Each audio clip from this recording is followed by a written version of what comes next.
दहशतगर्दी के ख़ात्मे लाइ असां सभिनी खे मुतहद थियणो पवंदो। केपी जे आवाम जी तरक़ी ऐं यकजहती लाइ ख़िदमतूं हमेशह यादि रखी वेंदियूं।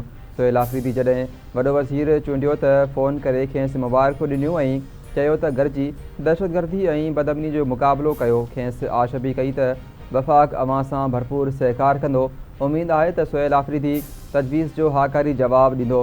वज़ीर आज़म शहबाज़ शरीफ़ जो चित्राल में दानिश स्कूल जे बुनियादु रखण वारी तक़रीब खे ख़िताब संदसि चवणु आहे त फील्ड मार्शल आसिम मुनीर जी जुरत ऐं हिम्मत खे सलाम पेश कजे थो। पाक भारत जंग दौरान 4 ॾींहनि में भारतीय फ़ौज खे तारीख़ी शिकस्त ॾिनी। अमरीकी सदर डोनाल्ड ट्रंप जंगबंदी कराई। आज़ाद कश्मीर में हुकूमत ठाहिण ऐं संभालण जी पोज़ीशन में अची विया आहियूं। पीपल्स पार्टी गुज़िरियल इलेक्शन दौरान कामयाबी हासिल कई हुई, पर रातो राति पीपल्स पार्टी जी कामयाबी खे हार में तब्दील कयो वियो। पीपी पोइ ते न हटी असेंबली में पंहिंजी नुमाइंदगी कंदी रही। पीपल्स पार्टी आज़ाद कश्मीर में नुमाइंदगी करण जी सलाहियत रखे थी। हिकु सियासी साज़िश तहत आज़ाद कश्मीर में खाल पैदा कयो वियो। गैर सियासी सोच जे करे कश्मीर जी आवाम खे नुक़सानु थी रहियो आहे। पीपल्स पार्टी जे चेयरमैन बिलावल भुट्टो ज़रदारी जो इस्लामाबाद में मीडिया सां ॻाल्हियूं संदसि चवणु आहे त पीपल्स पार्टी जो बुनियादु कश्मीर काज़ लाइ रखियो वियो हो। पीपल्स पार्टी ऐं कश्मीर जी तारीख़ सभिनी जे साम्हूं आहे। कश्मीर जी आवाम जी नुमाइंदगी कंदे कोशिशि कबी त संदनि मुतालबा पूरा कया वञनि। आज़ाद कश्मीर जी हुकूमत जो रहियल मुद्दो पीपल्स पार्टी लाइ इम्तिहान हूंदो। कश्मीर जा मसइला सियासी आहिनि, उन्हनि जो हल पीपल्स पार्टी वटि आहे। कश्मीर लाइ असां हर फोरम ते जिदोजहद कई आहे। कश्मीरी आवाम खे जॾहिं बि ज़रूरत पई पीपल्स पार्टी उन्हनि जो साथ ॾिनो। कश्मीर जे मसइले खे सॼी दुनिया में उजागर कयो। पाकिस्तान भारतीय टीवी जे बेबुनियाद प्रोपेगेंडा खे रद्द करे छॾियो। इतलात ऐं नशरियात वारी वज़ारत जो चवणु आहे त पाकिस्तान इसराइल खे न कॾहिं तस्लीम कयो आहे, न ई को फ़ौजी सहकार ग़ौर हेठि आहे। भारतीय टीवीअ कहिड़ी को दावा कई आहे। पाकिस्तान ओलह मुल्कनि ऐं इसराइल जी निगरानी में 20,000 फ़ौजी गज़ा मोकिलण जी तयारी करे रहियो आहे। पाकिस्तानी पासपोर्ट जी इसराइल लाइ नाक़ाबिले इस्तेमाल जी शक बदसूर बरक़रार आहे ऐं हुन में का तब्दीली न कई वई। पाकिस्तान जो इसराइल बाबति मौक़िफ़ बिल्कुलु चिटो ऐं वाज़े आहे। पाकिस्तान जो फ़लस्तीन जे हक़ ख़ुदि इरादियत जी हिमायत में मौक़िफ़ उसूली आहे। बेबुनियाद कहाणियूं बणाए पाकिस्तान ख़िलाफ़ ज़हरीली प्रोपेगेंडा करणु गोदी मोटिया जी आदत आहे। पाक फ़ौज वतन जी दिफ़ा लाइ पुरज़म आहे। कंहिं बि ॿाहिरीं जारियत जो जवाबु सख़्तु ऐं शदीद हूंदो। पाक फ़ौज जे तर्जुमान लेफ्टिनेंट जनरल अहमद शरीफ़ चौधरीअ जूं एबटाबाद में मुख़्तलिफ़ यूनिवर्सिटीज़ जे शागिर्दनि ऐं उस्तादनि सां ख़ुसूसी गॾिजाणी दौरान ॻाल्हियूं। DGISPR मूजिबि ताज़ी पाक अफ़गान शिकदाण मुल्की सिक्योरिटी सूरतहाल ऐं मार्काई हक़ समेत अहम मामलनि ते ख़्यालनि जी ॾे वठि। पाक फ़ौज तर्जुमान वाज़े कयो त पाकिस्तान दहशतगर्दनि ऐं फितनल ख़्वारिश ख़िलाफ़ असराइता क़दम खयां आहिनि। उस्तादनि ऐं शागिर्दनि शहीदनि ऐं गाज़ियुनि खे ज़बरदस्त ख़िराज तहसीन पेश कयो। पाकिस्तान खे उमेद आहे त 6 नवंबर ते अफ़गान तालिबान सां थींदड़ ॻाल्हियुनि जी ईंदड़ दौर जो नतीजो हाकारी निकिरंदो। पाकिस्तान मुसालिहती अमल में पंहिंजो किरदारु जारी रखंदो। पाकिस्तान अफ़गानिस्तान सां वधीक शिकदाण नथो चाहे, पर तालिबान हुकूमत मां उमेद रखे थो अफ़गान तालिबान आलमी बिरादरी सां कयल वाइदनि जी पासदारी कंदा।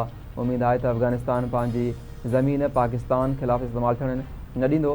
परॾेही खाते तर्जुमान ताहिर इंदिराबी जी हफ़्तेवार ब्रीफिंग संदसि चवणु आहे त पाकिस्तान तालिबान हुकूमत सां हाकारी अंदाज़ में ॻाल्हियूं कयो, पर पंहिंजी हिन वाज़े पोज़ीशन ते का सौदेबाज़ी न कई त अफ़गान सरज़मीन खे पाकिस्तान ख़िलाफ़ दहशतगर्दी लाइ इस्तेमालु न थियणु घुरिजे। पाकिस्तान अमुन जो ख़्वाहिशमंद आहे, पर पंहिंजी ख़ुदमुख़्तियारी ऐं अवाम जे तहफ़ुज़ लाइ हर क़दम खणंदो। नाइब वज़ीर आज़म इसहाक़ डार सऊदी दिफ़ा वारे वज़ीर सां अहम मुलाक़ात कई। वज़ीर आज़म आला सतही वफ़द सां गॾिजी सऊदी अरब जो दौरो कयो। वज़ीर आज़म रियाज़ में फ्यूचर सीड़पकारी इनिशिएटिव कॉन्फ्रेंस में शिरकत कई ऐं सऊदी वली अहद सां मुलाक़ात कई। बदकिस्मतीअ सां जहिड़ी तरह सक़ाफ़त खे हथी वठाइणु घुरिजे हा, अहिड़ी न वठाए सघियासीं। अहिड़नि आलमी फेस्टिवल सां सक़ाफ़त खे हथी ऐं अवाम खे तफ़री मिलंदी। हिन साल 142 मुल्कनि मां 1000 खां वधीक फ़नकार फ़न जो मुज़ाहिरो कंदा। चाहियूं था सॼी सिंध जा माण्हू फ़नकारनि खे ॾिसनि, ॿुधनि ऐं दाद ॾियनि। सिंध जे वॾे वज़ीर मुराद अली शाह जो कराची आर्ट्स काउंसिल में आलमी सक़ाफ़ती फेस्टिवल जी इफ़्तिताही तक़रीब खे ख़िताब संदसि चवणु आहे त सिंध सूफ़ियुनि जी धरती आहे। केतिरनि ई फ़नकारनि वॾो नाव कमायो आहे। ॾेही ऐं परॾेही फ़नकार गॾिजी फ़न जो मुज़ाहिरो कंदा त सक़ाफ़ती लाॻाप वधंदा। फ़नकारनि जी अहिड़ी हौसला अफ़ज़ाई थियणु घुरिजे जहिड़ी संदनि मुल्कनि में थींदी आहे। केपी काबीना के 10 मेंबरनि उहिदे जो हलफ़ खणी वरितो। गवर्नर फैसल करीम कुंडी केपी काबीना के 9 मेंबरनि खां हलफ़ वरितो। गवर्नर हाउस पेशावर में हलफ़ बरदारी तक़रीब में वॾो वज़ीर सोहेल आफरीदी, असेंबली मेंबर बाबर सलीम सवाती भी शरीक थिया। हलफ़ खणंदड़नि में मीना खान आफरीदी, अरशद अयूब खान, अमजद अली, आफ्ताब आलम आफरीदी, फज़ल शकूर खान, खलीक रहमान, रियाज़ खान, सैयद फ़खर जहान, आकिबुल्ला खान ऐं फैसल खान शामिल आहिनि। सिंध के वॾे वज़ीर मुराद अली शाह सदारत हेठि घोटकी कंदकोट पुल जी अॻभराई बाबति इजलास। अॼु खां घोटकी कंदकोट पुल ते कम जी ॿीहर शुरूआत थी वई आहे। वॾे वज़ीर खे आगाही इजलास में सीनियर वज़ीर शर्जील इनाम मेमण, ख़ासि मददगार कासिम नवीद कमर ऐं ॿिया शरीक। वॾे वज़ीर जो चवणु आहे त टेक्निकली नवंबर खां जून ताईं दरिया में पाणी जी सतह घटि हूंदी आहे। हू चाहे थो त नवंबर खां जून ताईं तेज़ीअ सां कमु जारी रहे। नवंबर खां डिसंबर 2026 ताईं घोटकी कंदकोट पुल मनसूबो कंहिं हद ताईं मुकमल थी वञे। सिक्योरिटी लाइ पुलिस ऐं रेंजर्स मुक़ररु कई वई आहे। हाणे सिक्योरिटी जो को मसइलो नाहे रहियो, कम में तेज़ी आंदी वञे। सिंध जॉब पोर्टल तहत हिन वक़्त ताईं 3,26,000 खां वधीक उम्मीदवार अहल करार ॾिना विया आहिनि। उम्मीदवार मुख़्तलिफ़ सरकारी ऐं ख़ानगी इदारनि में मेरिट ते ॿधल भर्तियुनि लाइ रजिस्टर्ड थिया आहिनि। सिंध जे सीनियर वज़ीर शर्जील इनाम मेमण जो बयानु सां चवणु आहे त सिंध जॉब पोर्टल जदीद निज़ाम आहे। पोर्टल ज़रिए नौजवाननि खे घर वेठे नौकरियुनि ताईं पहुच हासिल थी रही आहे।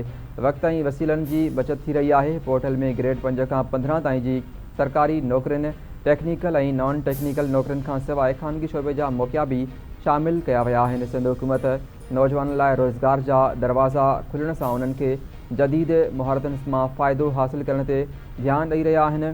सिंध हुकूमत मेरिट, शफ़ाफ़ियत ऐं नौजवाननि जे रोशन मुस्तक़बिल ते नका सौदेबाज़ी कई आहे, नई कंदी।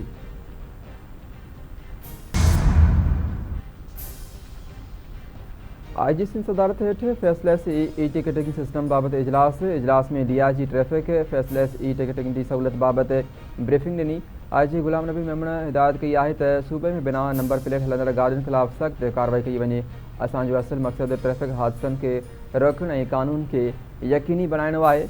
हादसनि जो बुनियादु तेज़ रफ़्तारी आहे, उन जी भञकड़ी ते सख़्त कार्रवाई कई वञे। फेसलेस ई टिकटिंग सहूलियत खे ॿियनि ज़िलनि ताईं वधायो वञे। ट्रैफ़िक सहूलियत मर्कज़ खे हर ज़िले में यकीनी बणायो वञे। कानपुर महर भरिसां 2 मोटरसाइकिलुनि विच में टक्कर सबबि 3 माण्हू फ़ौत थी विया। हिकु ज़ख़्मी। फ़ौत थियलनि में अब्दुल सत्तार, अब्दुल्ला ऐं अली बख्श महर शामिल। ज़ख़्मी अब्दुल रऊफ़ गडाणी इस्पताल मुंतक़िल। हैदराबाद वेझो कार जो लोडर रिक्शा खे टक्कर जे नतीजे में 2 ॼणा थले ते फ़ौत थी विया। 5 ज़ख़्मी। हादसे में फ़ौत थी वियलनि में सुञाणप मोहम्मद ख़ान उर्फ़ जानू ॾेथो ऐं ताहिर ॾेथो तौर थी। ज़ख़्मी थियल मेहराब, अब्दुल रहमान, ज़ऊर, अनवर ऐं हुज़ूर बख्श खोसो इस्पताल दाख़िल। राहूकी पुलिस कार जी ड्राइवर खे गिरफ़्तार करे वरितो। लाड़काणे में नींगर जो गलो कपियल लाश हथ। 16 वरनि जे रहमान सांगी जो लाश क़ब्रिस्तान मां मिलियो। चांडका इस्पताल मां पोस्टमार्टम बाद लाश वारसनि हवाले। नींगर गुज़िरियल राति ॾींहं खां गुम हुयो।